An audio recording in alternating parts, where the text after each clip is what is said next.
Om Jnana-Timirandhasya Jnananjana-Shalakaya Chakshurunmilitam Yena Tasmai Shri Gurave Namaha. So Krishna comes to remove this burden, which he did to a large extent at the end of Dwapara Yuga. But after Dwapara Yuga comes Kali Yuga. And Kali Yuga is characterized by all the worst tendencies. Pajaste Pakshishyanti Mlecha Rajanya Rupina. Instead of being Kshatriyas to protect the citizens from harm, instead there are Mlechas, which means those who are violent, cruel, meat-eaters against the principles of religion. They take over the position of rulers, and instead of protecting the citizens, they literally, the word is given, they eat them, they devour them. This is the situation in Kali Yuga. So sometimes it's asked, why did Krishna come to remove the burden of the earth if it was going to come back again so quickly? Well, there could be various answers to that. One answer is that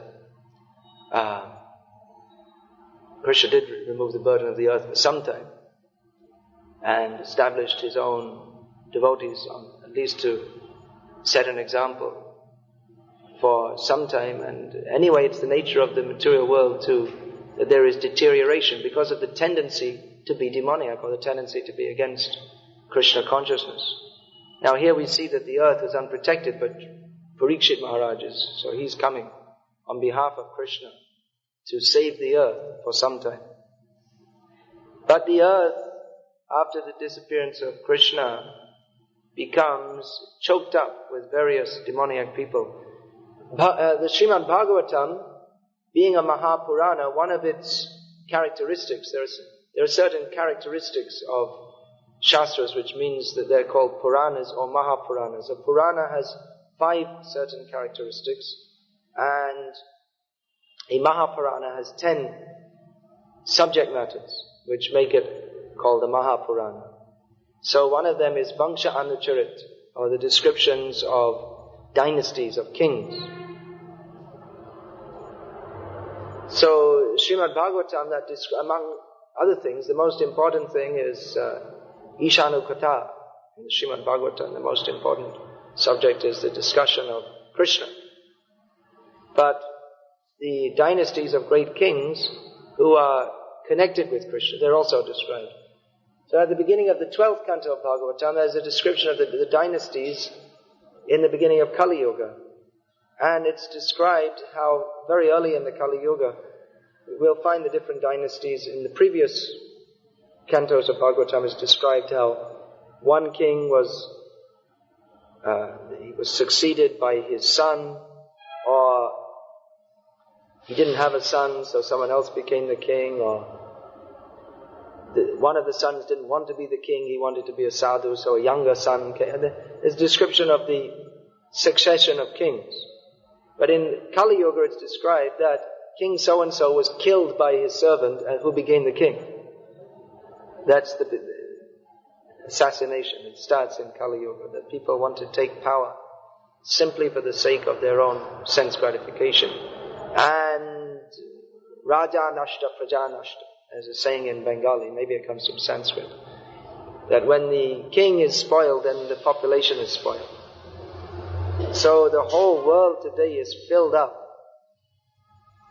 or the world has become filled up in the absence of Krishna personally destroying the demons and establishing the devotees. Then the earth has become very distressed by an abundance, an overpopulation of demons who engage in sinful activities. The people, they talk about overpopulation, but actually if everyone was a pure devotee, there would be no question of overpopulation. It would be very nice. Overpopulation only, if there's one demon, that's called overpopulation of demons. And if the world's population is tripled or quadrupled, but everyone is a pure devotee, then it will be very nice. The earth will be very happy. And the earth can give sufficient food. They say there's no food. It's all a bluff. There's enough food in the world to feed people. And anyway, if they stopped growing, more food could be made available if they stopped having the meat industry in which they grow so much crop simply to feed to animals to eat as meat. And then so much land could be freed for producing food if they stopped producing useless things like grains for making alcohol, for making whiskey, beer, all these things. Coffee, chocolate, tea, tobacco, all these things. So it's a complete bluff that there's not enough food in the world. There's enough food in the world, and much more could be produced also. But the overpopulation is because people are demoniac, which causes great distress to the earth, and to these saintly people, and to the demons also, because they're causing distress to each other. That's their business. That's the very nature of demons. Krishna describes the nature of devotees. Adveshta sarva bhutanam maitra karuna evacha. That they have no envy towards anyone. Adveshta sarva, they're a friend to everyone, and very kind to everyone. But the demons, on the other hand, they have completely the opposite characteristics. Dambho, darpa, vimanascha, krodha, parasham evacha, ajnana, chabijatasya. Partha sampadam asuram. The demons are proud, conceited, arrogant, harsh. Parusha means very harsh and nasty in their dealings. Angry. Krodha, parusha, ignorant. These are the symptoms of the demons. So the earth is feeling distress in separation from Krishna. But then, Krishna very kindly comes again in the form of Gauranga to relieve the burden of the earth in a different way this time. He has come again. Jashodanandan jai shatti shuddha hoilo shai balarama hoilo nitai dino hino joto chilo harinami udharilo tarshaki madai jagai madai. Who was Yashodananda, who was dancing in the groves of Braja, Brajendra Nandanjay, who was the son of the king of Vrindavan. Shati Shuta Hoilosa has now become the son of Shati Mata and is dancing in Nadia along with Balaram, who has come as Nityananda. Radha Krishna bol bol bolo re shobai Aishikka diya shabna diya firche netche gornetai. Caitanya Mahaprabhu and Nityananda have come and they're telling everyone, chant the names of Radha and Krishna. Everyone chant. And giving this instruction, they are going round and round Nadia. Nadia means Navadvip. Going round and spinning and turning and dancing and asking everyone to chant Hare Krishna. So the earth again becomes the earth who was feeling great distress. She was blessed by the touch of the lotus feet of Krishna. She was feeling great distress in the absence of Krishna. There were so many demons treading the earth. But then again, Krishna came as Caitanya Mahaprabhu to relieve the burden of the earth by converting the demons into devotees and by bringing Krishna again in the form of his name. Kale kale nama rupe Krishna avatar nam hoite hoi sharva jagate nishta. In this age of Kali, Krishna has descended from the spiritual world as his holy name. Golokera prema dhan harinama sankirtan. This, as Prabhupada would always point out, that this chanting of Hare Krishna, it is nothing to do with the material world. We think that it's just like any other sound which is produced within the mouth and which emanates from the mouth and which is heard within, it reaches the eardrums and then is processed in the brain and we hear a sound. So, although it appears to have such material characteristics, actually the name of Krishna is completely spiritual. Naman Chintamani Krishna Caitanya Rasa Vigraha Purano Shuddha Nitya Mukta Abhinadvan Nama Namino. The name of Krishna is completely transcendental by nature, is non-different from Krishna, is completely pure, is always in the liberated transcendental position. So Caitanya Mahaprabhu came and he gave the name of Krishna, distributed the name of Krishna, which is so powerful when chanted by pure devotees. And Caitanya Mahaprabhu is himself the purest of all pure devotees. He is Krishna, but he is in the mood of the purest of all pure devotees. So when he gives the holy name, the effect of that chanting is so powerful that even great demons become devotees. And we have much experience of this all over the world. Actually, that's one thing we don't see so much in India, because generally we don't find so demoniac people as in the Western countries. So we don't have there's not so much fun in getting people to chant Hare Krishna. Of course, it's wonderful whenever we see anyone chanting Hare Krishna. Caitanya Mahaprabhu himself, when he first took sannyas, he was wandering in the Radha ditch, in the part of Bengal away from the Ganga, and he would see the cowherd boys, they're herding their cows, and he would call out to them, chant the name of Hari, Bolo Krishna, Bolo Hari, and they would respond, Krishna, Krishna, Hari, Hari. And Caitanya Mahaprabhu would think, now my life is successful. I've induced someone to chant the name of Krishna. So of course, naturally the tendency of most people born in India is to be somewhat pious, at least somewhat pious. Even though Kanks and other Jarasandha, they were also Bharatvasis.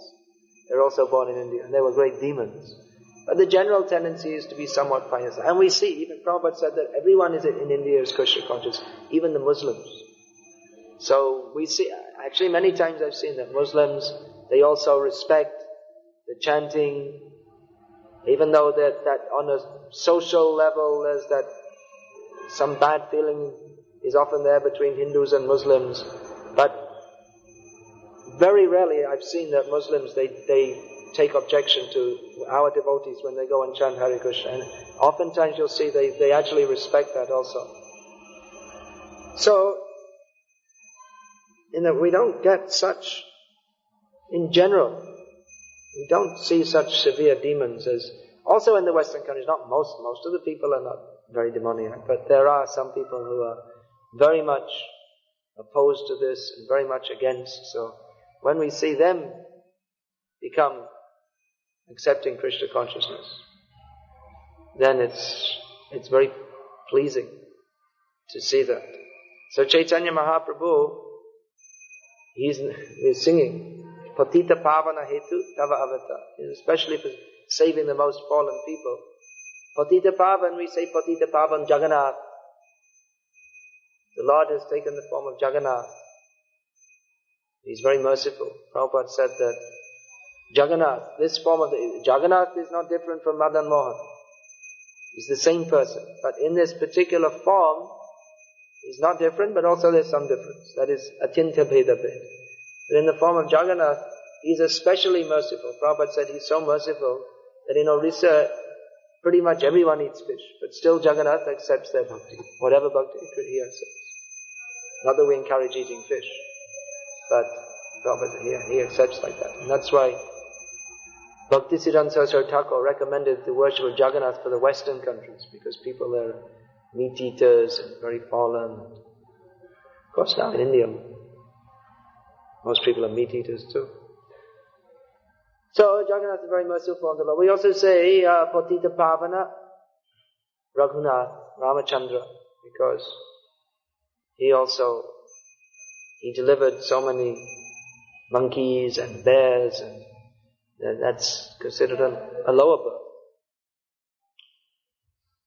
So these are all considered merciful incarnations. But undoubtedly, Caitanya Mahaprabhu is the most merciful of all incarnations. Because even Krishna himself says, you surrender to me, then I will deliver you, as a condition. But Caitanya Mahaprabhu said, Alright, surrender, alright. So how can you teach these people to surrender? Chant Hare Krishna. We'll discuss philosophy afterwards. Surrender or not. Just chant Hare Krishna. Of course, some people are so unfortunate that they don't like to, even they won't chant Hare Krishna. We see generally the more educated people are, the less inclined they are to chant Hare Krishna. This is the result of modern demoniac education. If we go in the villages in India, generally it's very easy to get people to chant Hare Krishna. But if you go in the student hostel, as we were yesterday, even they're not demoniac, the people there, they're inclined towards Krishna consciousness, but there's some kind of pride or doubt that why should we chant Hare Krishna? So they're not so much inclined, because they're feeling that we have our rationalism and whatever it is. But the influence of modern education tends to make people disinclined to chant Hare Krishna. But Caitanya Mahaprabhu, he is more clever than us. He has various ways and means to induce people to chant Hare Krishna. One of his followers, actually a follower of Lord Nityananda. If we want to analyze very deeply, although we're saying Caitanya Mahaprabhu is the most merciful incarnation of God, practically Nityananda is even more merciful. Because without Nitai's mercy, no one can get the mercy of Caitanya Mahaprabhu. And actually, Advaita Acharya called Mahaprabhu Sri Krishna Chaitanya. So, Doya karo sitapati Advaita Goshai tava kripa balle pai Chaitanya Nitai. By the power of your mercy, one can get the mercy of Nityananda and Chaitanya Mahaprabhu. But Nityananda was especially sent to preach to all the most fallen people. Chaitanya Mahaprabhu, he left Bengal. He said, it's very difficult to preach here. I'll go to Puri. It's also not easy in Puri. But anyway, he went to Puri and he traveled all over India. But Nityananda came to join him. He said, no, you should go back. You have to preach in Bengal. What is very difficult for me, you should do. I can't do it, you do it. You go and deliver the people in Bengal. So Nityananda did. Chaitanya Mahaprabhu he told Nityananda, you go and tell everyone in Bengal to chant the names of Krishna. But Nityananda thought that these people, they're not fit for chanting the name of Krishna. So he asked them, Bhaja Gauranga, Kaha Gauranga, Laha Gauranga Namare, Jajan, Gauranga Bhaja, Shai Mora Pranare. He would say, chant the name of Gauranga. Take the name of Gauranga. Whoever says the name of Gauranga, he is the life of my life. Nityananda would say.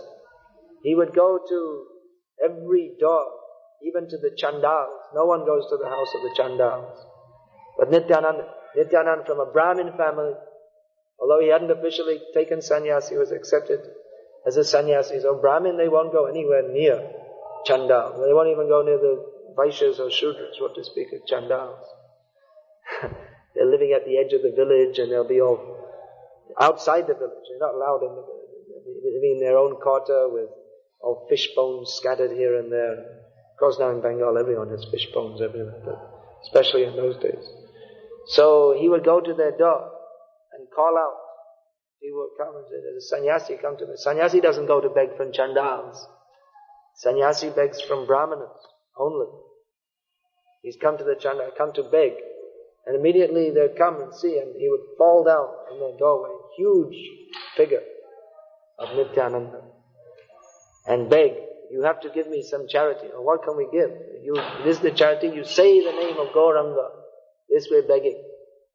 You chant the name of Gauranga. So, in this way, Nityananda, most merciful, going out, door to door, giving the name of Krishna, giving the name of Gauranga. One of Nityananda's followers, Gadadhar Das, not Gadadhar Pandit, he was going all around. They were systematically covering all the places. So he went in Navadvip, going door to door, asking everyone to chant the names of Krishna. So he came to the Qazi's residence, and the Qazi at that time was known to be extremely fierce. So Gadadhar called out from outside that Chant the name of Krishna, chant the name of Krishna. So the Kazi came out and he looked and he thought he must be a madman. No one comes in. No Hindus even dare to come near this residence, let alone asking me to chant the name of Krishna. They know it's a good formula for getting beaten to death, or whipped to death, or hanged. Well, they thought he must be just some crazy man. But Gadadhar, he just kept it. Chant the name of Krishna, chant the name of Krishna. So the Kazi said, okay, I'll chant Krishna tomorrow.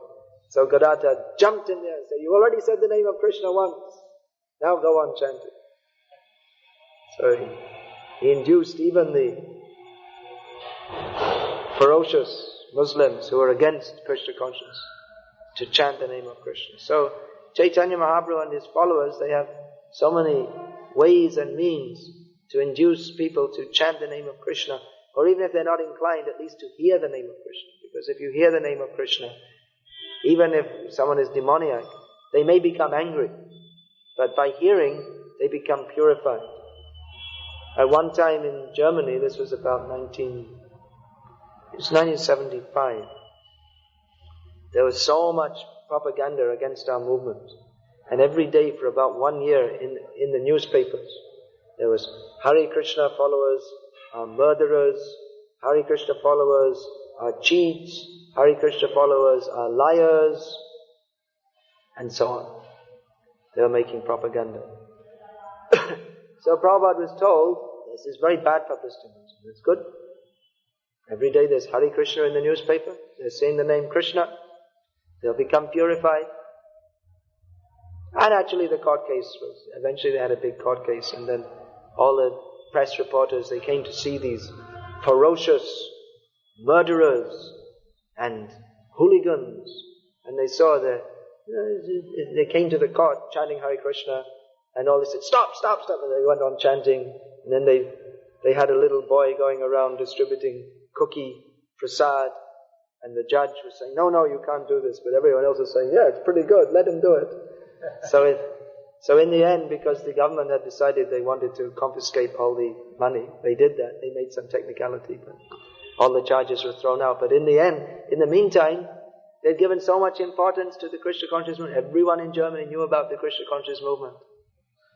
And we found that the young people especially, they thought the Hare Krishna movement must be good. If the government is so much against it, it must be good.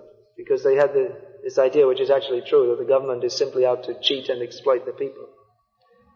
So we find that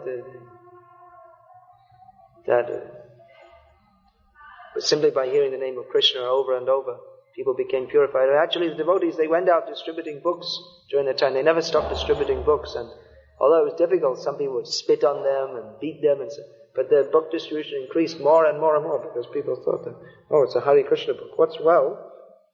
Hare Krishna, that must be something important. It's in the newspaper every day. Let's see what it's all about. So Caitanya Mahaprabhu has his means to spread Krishna consciousness. He started the Sankirtan movement, and he left it for his disciplic followers to continue. And Caitanya Mahaprabhu predicted, Prithivite ate jatanagara digram sabatra pracha haive morana. This Krishna consciousness would spread all over the world to every town and village, which Vaishnavas in Bengal who are reading the Chaitanya Bhagavat, they read this, they could never imagine. Chaitanya Amadaya Nitai, Amadaya God is our Nitai, our God. He's Bengali. Not for the Telugus, for Bengalis. Not for the UP Walas or Biharis, for our Gauranga. But Caitanya Mahaprabhu is Krishna. Mamai Vangsho Jiva Loke Jiva Bhuta Sanatana. Aham Bija Pradapita. Krishna is, everyone is a part and parcel of Krishna. It means everyone is part and parcel of Gauranga, who is the father of everyone. Sankirtan.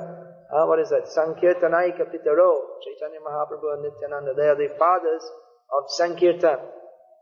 So, that everyone is part and parcel of Krishna. They are part and parcel of Caitanya Mahaprabhu, because he is Krishna. Shada Ishwarya Prana Yaha Bhagavan Sasvayamaya. Na Chaitanya Krishna Jagati Paratatvam Paramiha. that Krishna, full of 6 opulences, Bhagavan, he is Caitanya Mahaprabhu.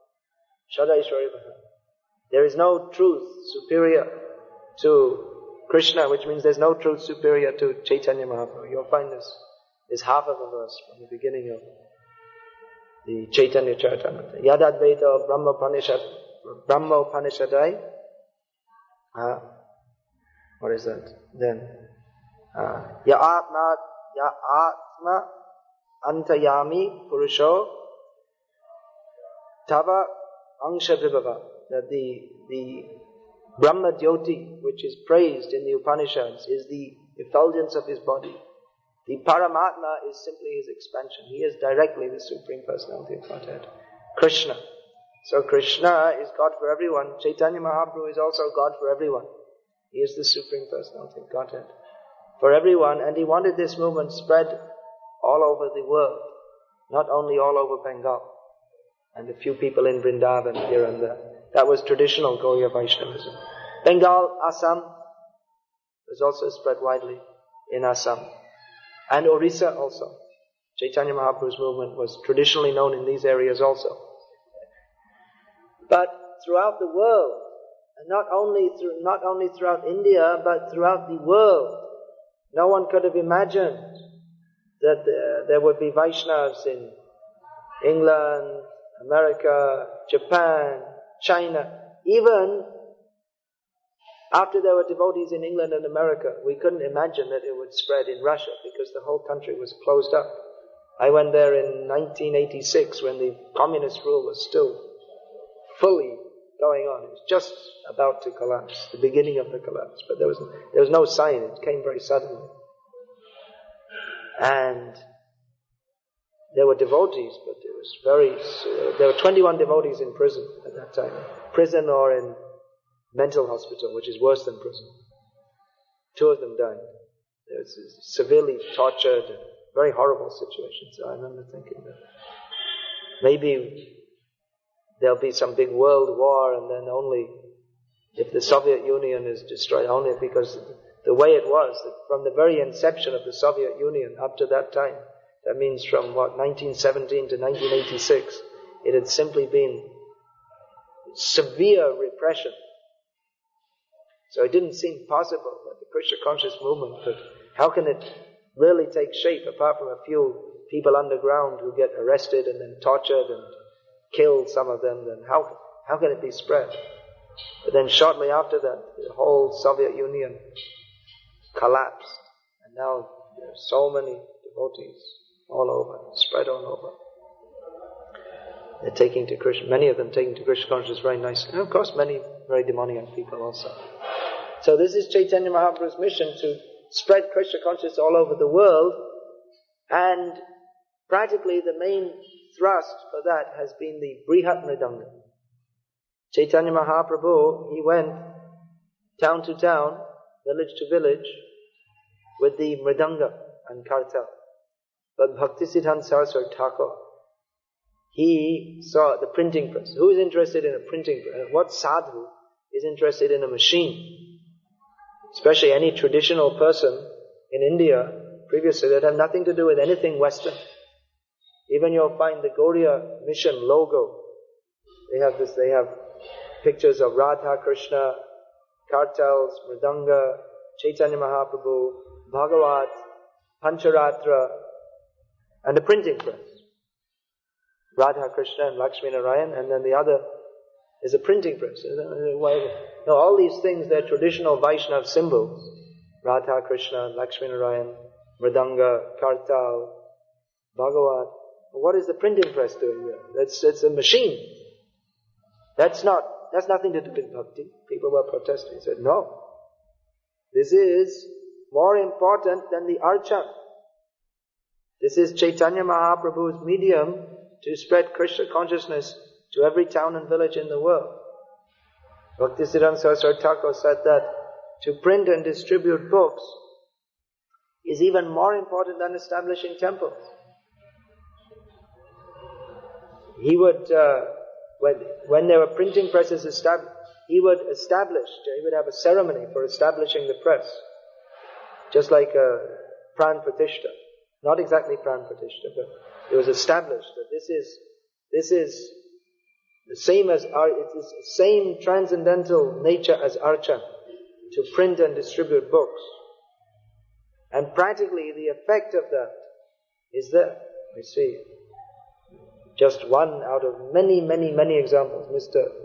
Surya Narayan here has come from a village in West Godavari district, having read Srila Prabhupada's Srimad Bhagavatam, because our devotees, I think it must have, maybe from Secunderabad temple or Bombay bus or whatever, they went to his village and distributed books.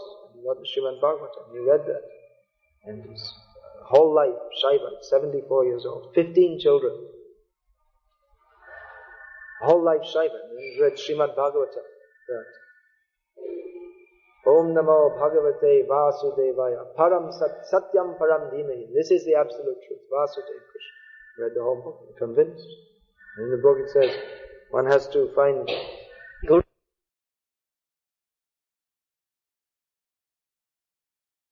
And there's so many people. I was saying in the Soviet Union, it's a vast country. Huge.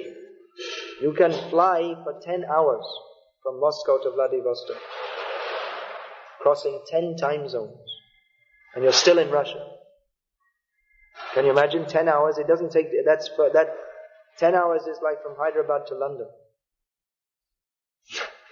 So from Moscow to Vladivostok, still in the same country.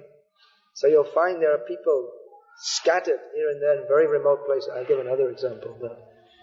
One housewife, about 40 years old, living in some small town in the Volga area. No devotees ever went there, but somehow or other, Prabhupada's book, Life Comes from Life, went there. So she read the book, and this is a middle-aged Russian housewife, which is a simple woman. And she read the book, and it's a very heavy book. But she read that, and she was convinced. She saw the address, Moscow. She'd never been to Moscow in her life before. It's not so far from Moscow. It's only about 1.5 days train journey, which in Russia is not a very long distance. So she saved up some money, went to Moscow, found the temple, found out everything. You have to chant, you have to offer your food to Krishna. And a normal Russian housewife eats meat, drinks, everything. In the Western countries, the women drink as much as the men. Here they're just learning. But immediately changed everything and started chanting 16 rounds, offering all our food, got a whole set of Prabhupada's books. In the Russian winter, there's hardly any light and it's too cold, so you have to stay inside. Mostly people stay inside and they drink. That's what people do. But she read all of Prabhupada's books and now she's initiated. And so many examples how these books are changing people's lives. And even if not immediately, sometimes people, they buy a book. There are so many examples. They buy the book, it sits in their home for 20 years. And then someone who wasn't even born when the book was printed reads it and becomes a devotee. Or they keep it in the house and then they move house and then they sell it off to some second, or the guy comes around, they buy the old newspapers and they sell it for 2 rupees or something, and then he sells it to a second-hand bookshop for 5 rupees, and then someone buys it for 10 rupees, and it changes their life. There's so many. Even there was one example, this is a long time ago, that someone in England, they were walking, and of course, England is famous for rain. So, when he was walking along, some piece of paper caught, when you're walking in the rain, so the paper can catch on your shoe. So, the paper was caught in his shoe, he went to take it off the shoe, and he was just going to, somehow he looked at it. And it was just one paragraph, and it was, I don't know exactly what was written, but it struck him that this is something wonderful and amazing. And at the bottom it said, back to Godhead. So he didn't know. What is all this? Anyway, I thought that's very interesting. I never read anything like that before. So then he washed the scrap of paper, which someone had torn it up. He washed the scrap of paper, kept it. When it was dry, he kept it in his wallet, and he read that paragraph every day. So one day, some months later, He was walking in the street, and someone came up to him and said, "Please buy a magazine." No, not interested. He walked past and said, "Wait a minute, what was that magazine?" So he'd just seen the title, Back to Godhead. He said, "Oh yeah, give me one, what's that?" And then he asked the devotee, and then he went to the temple, and actually he joined the temple and became a full-time devotee. There are many, many stories like this. How Caitanya Mahaprabhu has his means to change the demoniac population by distributing these books. Bhakti Siddhanta Saraswati Thakur, he instituted this, Brhad mrdanga. And Prabhupada, Srila A.C. Bhaktivedanta Swami Prabhupada, he actually understood the heart of his guru. There are many who say that, well, they are very dear followers of Bhakti Siddhanta, and they may have been, but Prabhupada really understood his mission. That what Bhakti Siddhanta Saraswati started with the Brhad mrdanga, Prabhupada increased it hundreds and thousands and literally millions of times, and that's still continuing. That the books are going on, the followers of Prabhupada, so many people claiming to be followers of Prabhupada and doing so much nonsense. But the real followers of Prabhupada, as Prabhupada himself has stated within his books, that the duty of the followers in the Krishna, duty of the members of the Krishna conscious movement is to print books and distribute them very widely all over the world. And we see where that mood is there of printing books, distributing books, preaching what's in the books. Then the Krishna conscious movement flourishes. Many people are talking about high ecstasies and this and that, which is also within Krishna consciousness. But actually that ecstasy that's attained by Sankirtan. Sankirtan means chanting the holy names and preaching the message of Krishna, principally by distributing these books. And we see that where the preaching mood is strong, then the kirtan is very strong. Whereas if there's no preaching mood, even if we're just thinking of doing our own bhajan, whereas a lot of times people, they say, I'm interested in bhajan, but we see practically they have no more interest than for bhojan. In the name of bhajan, they are bhojananandis. They have little more to do than eating and sleeping. But where devotees are working hard to distribute the books, preach, then automatically the waves of Caitanya Mahaprabhu's mercy flow, and the kirtan becomes enlivened, and then by the power of that kirtan we become purified. This is the method. Chaito darpana marjanam bhavamaha davagni nirvapana, etc. Shreya kairava chandrika vitaranam vidyavadruji anandam buddhi vardhanam pratipadam purnamritasvadanam sarvatma snapanam param vijayata. Sri Krishna Sankirtan. This is a practical process for everybody. That by kirtan everything becomes purified. It's not a matter of sitting down and imagining oneself to be a gopi. One has to serve. The gopis, they came as the 6 Goswamis of Vrindavan, principal followers of Caitanya Mahaprabhu. And they wrote books on Caitanya Mahaprabhu's order. And Krishna Kirtana Garna Natana Paro, the first description of the 6 Goswamis, they were loudly chanting the holy names and dancing. This is the process of Krishna consciousness for this age. And we see that where this preaching mood is kept, Sankirtan, distributing books, chanting the holy names, going out in public, chanting the holy names, that Krishna is pleased, Krishna reciprocates. This is what he wants. And then the devotees become enriched with Krishna consciousness. And then we may think, well, what about understanding Radharani and all these things? But again, one of the gopis who came as Caitanya Mahaprabhu's intimate associate, Prabodhananda Saraswati, he is told what is the process to attain the mercy of Radharani. He says, Yata yata gora padara vindeta bhaktin krita punya rashi tata tatot sapti hridya kasmad radha padam bhoja sudhambu rashi. He says that for those who develop yata gora padara vindeta bhaktin, one who develops devotional service to Caitanya Mahaprabhu, then automatically by his mercy the heart becomes flooded with the mercy of Radharani. Because Caitanya Mahaprabhu is Radharani. And he wants Sankirtan. He is given this process to preach Krishna consciousness. Amar Aggai Guru Vaya Tara Idesh. Preach Krishna consciousness. So the followers of course there are different Gauriya Vaishnava lines. There are the Babaji lines, and Bhaktisiddhanta Saraswati apparently introduced something new by putting so much emphasis on preaching, which of course previously they were doing. Narottam Das, especially Narottam, Srinivas, Shamananda, they were preaching very widely, but later on the Sampradaya mostly became reclusive Babajis, but Bhaktisiddhanta, he gave a new thrust to the Gauriya Vaishnava Sampradaya with so much emphasis on preaching. Not that we reject Radharani, but there's no such question, but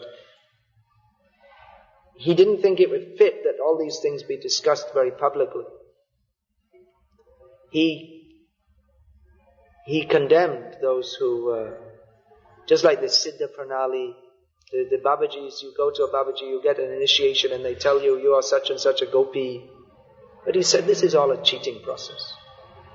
First you have to become purified by Sankirtan, and then all these higher stages, they will develop at the proper time. It's not that you can... He used to give the example of a jackfruit which becomes ripe when it's still small. Have you seen? Actually now should be the season. Jackfruit is coming. So some of them, of course the jackfruit begins on the tree just this size and gradually becomes this size or even this size. They become so huge. But if they become pakka when they're just this size, then they don't grow and they're completely useless. You can't use it as a sabji, you can't use it as a fruit. So if someone wants to become pakka, they want to become ripe when they're not developed, then it's simply useless. It looks from the outside as if it's a developed fruit, but if you look inside, there's nothing there. There's no development. He gave that example.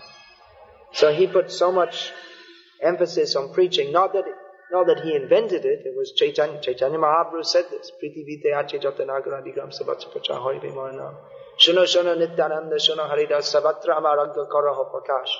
Prati ghare ghare giya kara ei bhikha. Bhajya Krishna bolo Krishna. Karo Krishna shikha. Caitanya Mahaprabhu himself was doing his preaching and he was sending his followers to preach. And then afterwards, after his preaching lila, he retired and he was enjoying Krishna Prem, Rasasvadana in Puri, in the Gambhira. But he kept the others out preaching. He kept Nityananda out preaching. He had Rup, Sanat and the other Goswamis in Vrindavan writing the books for the preaching mission. So, Prabhupada always used to say that our business is not to imitate Caitanya Mahaprabhu, but to follow his instructions, which are to perform Sankirtan and preach. And then, when he wants, by his mercy, he may deliver us. He will. That's his mission, to give us the highest bliss of love of God. But we should know that the means is by... Caitanya Mahaprabhu, he was also relishing the ecstasy of love of God by chanting, principally by chanting the names of Krishna. Because chanting the names of Krishna is both sadhana, the means to attain perfection, and when one attains perfection, he chants the name of God. So it's both sadhana and sadhya. It's both a means and an end. In Vrindavan also, the gopis, they're also doing Sankirtan. Sugita nartane shabashaki gane tushechi jugaladhana. They're also singing and dancing for the pleasure of Radha and Krishna. So Sankirtan is the means, and when one becomes perfect, then he performs Sankirtan. So this should be understood very clearly, because there are many wrong ideas entering our movement, that we should just go away and hide yourself and do some bhajan, and preaching is for the less advanced. No. Preaching is for the Preaching is for the more advanced. Prabhupada, the Bhakti-siddhanta, they always used to say this, that let the neophytes simply ring the bell. But those who are more advanced, they will write books, publish books, distribute books, preach from the books, and give the proper conception of Krishna consciousness, and introduce Sankirtan among the general populace. Patita Pavana Gora Hari wants his followers to serve his mission by spreading Sankirtan to everybody. Not simply locking oneself away and imagining oneself to be advanced. But one has to serve Gaur Hari by performing his mission, which means to teach everybody, you are not the body, you are spirit soul, you are the eternal servant of Krishna. So this should be kept in perspective. Nowadays I see so many books of the highest pinnacle of devotion, and people are reading, and they don't even chant the holy names, or they very clearly, or they don't even know basics like how to offer obeisances properly, or one boy singing his bead bag is filthy dirty. Prabhupada said Krishna consciousness means a clean bead bag. So Prabhupada is a very practical acharya. He engaged devotees according to their need. No, he was nothing superficial about Prabhupada. It's very realistic. What is our need? Our need is to learn the basic principles of Krishna consciousness and engage in Sankirtan, which can be engaged in at the very beginning stage, but Sankirtan is actually the highest stage. It can be engaged in even by devotees in the very beginning, but it is itself the highest pinnacle of devotion. So artificially considering ourselves gopis and Mahabhagavats and all this kind of thing, that won't help. But we have to think how to become the servant. Das anudas anudas, the servant of the servant of the servant. Engage in the mission of the servants of Krishna Caitanya Mahaprabhu, which is the preaching mission, to spread Krishna consciousness to every town and village. And that should be done also in the mood of Nityananda, who was Nirabhimana Nitai. What is that? Berai Nagore. Nityananda, he was preaching, he was traveling throughout the town, preaching, but nirabhiman, not for his own personal aggrandizement, simply to try to deliver everybody. That is the mood of a real follower of Chaitanya Mahaprabhu. Hare Krishna. Is there any question about this? Yes, as you said, sannyasis, they don't take bhiksha from chandalas. Yeah.